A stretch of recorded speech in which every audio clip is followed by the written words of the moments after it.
Yo, what up, man? What's going on, brother? Sorry for the technical difficulties this morning. Dude, it ain't no thing. I'm glad I got a chance to chat with you.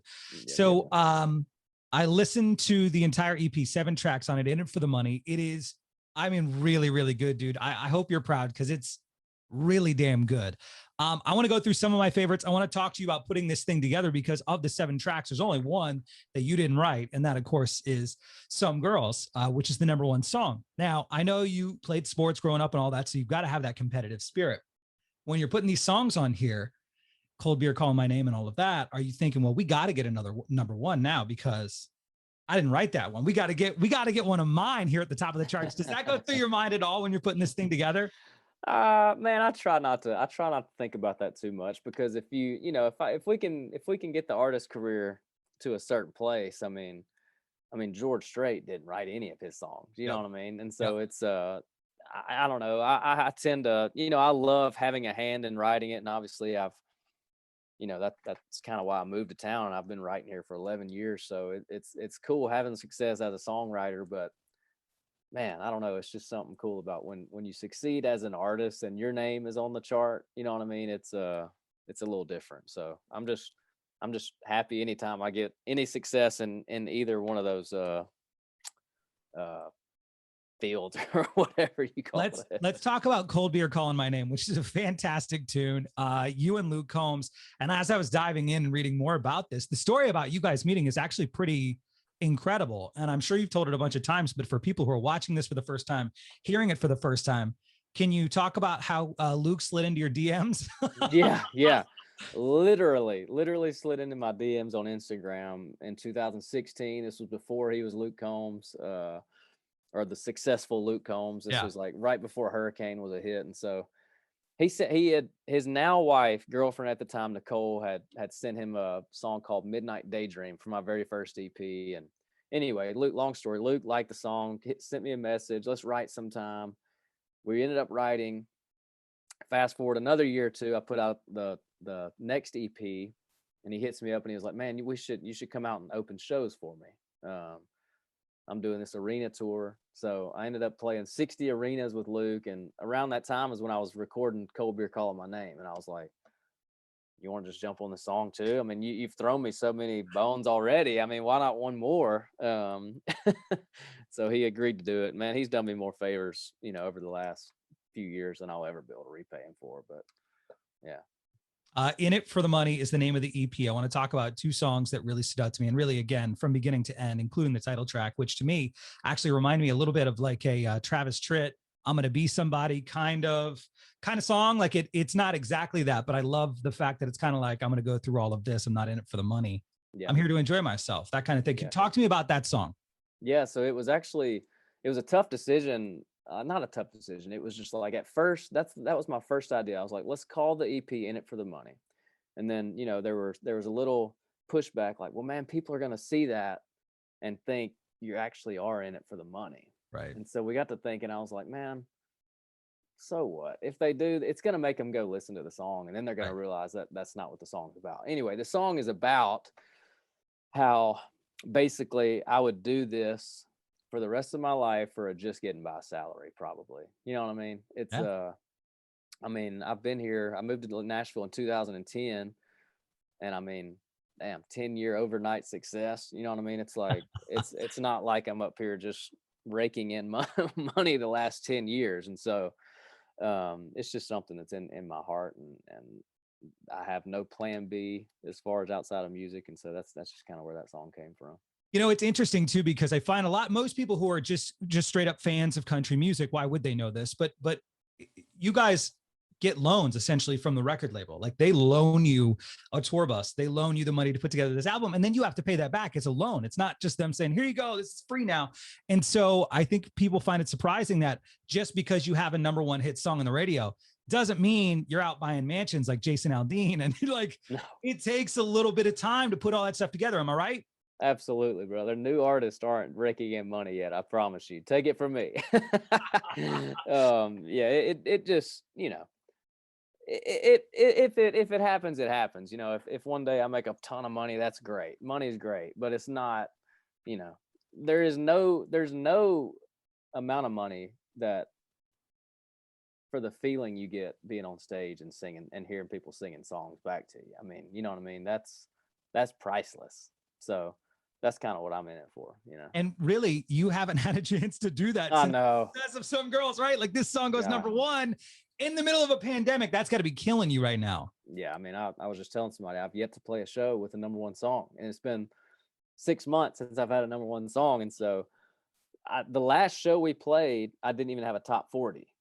And Wow. now by the time we play another show, my second song is in the top 40. And so I'm just excited to see how many new fans we have and, you know, how loud they sing the songs, man. It's going to be fun. Well, there's 2 songs that I said I wanted to call out on the EP, In It for the Money. And the first one is one that, if it hasn't already gone viral as of last night, is going to, and it's called Good Dogs. Good buddies will always come running, got you back no matter what. But good dogs don't live long enough. Dude, first off, I haven't heard a good country song about a dog in a long time. So I love that. And then I see the video, and obviously it's shots of, I'm assuming, your family dog growing up. And it just, everybody can relate to that song, and it pulls at you. Talk to me about this one and your personal relationship with the song.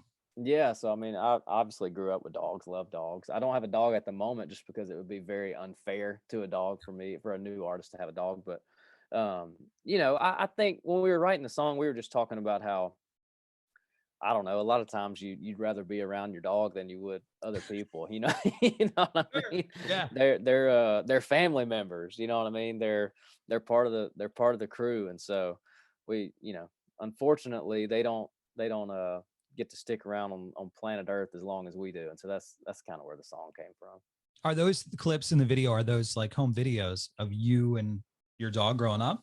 No, that's actually fans submitted those Really? videos. Yeah. That's awesome. Very cool. All right, here's my personal favorite on the album.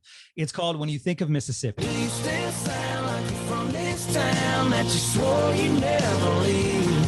Girl, I miss you, wish you were with me. Do you ever miss me when you think of Mississippi? I'm a sucker for a good heartbreak song. Like, that's my thing. I like to wallow in self-pity in that kind of way.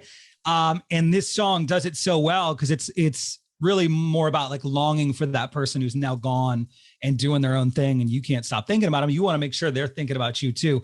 Walk me through this one and how this one came about. Yeah, that one's just, it takes me right back to being in my little Batesville, Mississippi. You know, that it you know, there's bits and pieces of truth in every song. It's not like every song is like 100% accurate me. And so that it takes me back to a time and place, you know, that, you know, when you're younger, and takes me back to a younger Jameson in Batesville, Mississippi. And yeah, I think everybody can relate to a young love and a heartbreak when you're young. You know what I mean?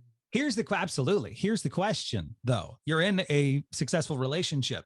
Does she get upset that you're going to have to go up on stage and kind of relive that moment over and over again? Or is she gets the whole thing? Dude, she gets it. She's totally cool. I mean, that's why I'm marrying her. You know what Right. I mean? I mean, yeah, she's never, ever been it's never been any drama with that kind of stuff at all, ever. So she's a keeper. I want to talk to you about this Instagram video that I saw before we hopped on, and it's you and a bunch of your writers, and you're talking about how like every Wednesday or every other Wednesday, you guys sit down and try to write some songs. And then you guys end up hitting the golf course and drinking beers. How much of this is reality and how much of it was just some fun for social media?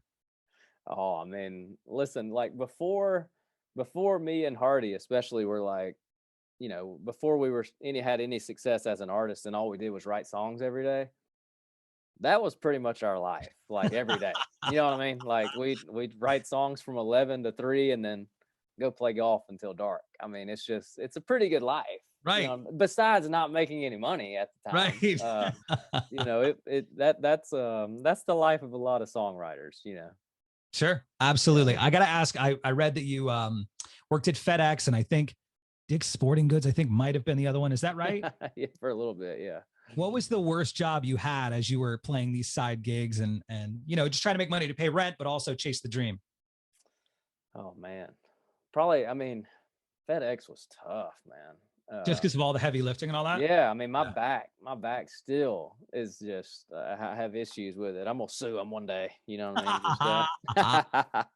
Well, so I guess the follow-up question to that is, though, I'm really interested in why keep going? Because there's so many people, and you know this, obviously, there are so many people in Nashville who are trying to become songwriters and country stars, and most of them don't make it. And most of them, a friend of mine was there for 7-8 years, and she got a job as a banker and then was like, okay, I'm making good money here. Now I'm gonna go be a banker. So for you, at what point while you're doing FedEx and Dick's Sporting Goods, are you going, just keep going and not give up?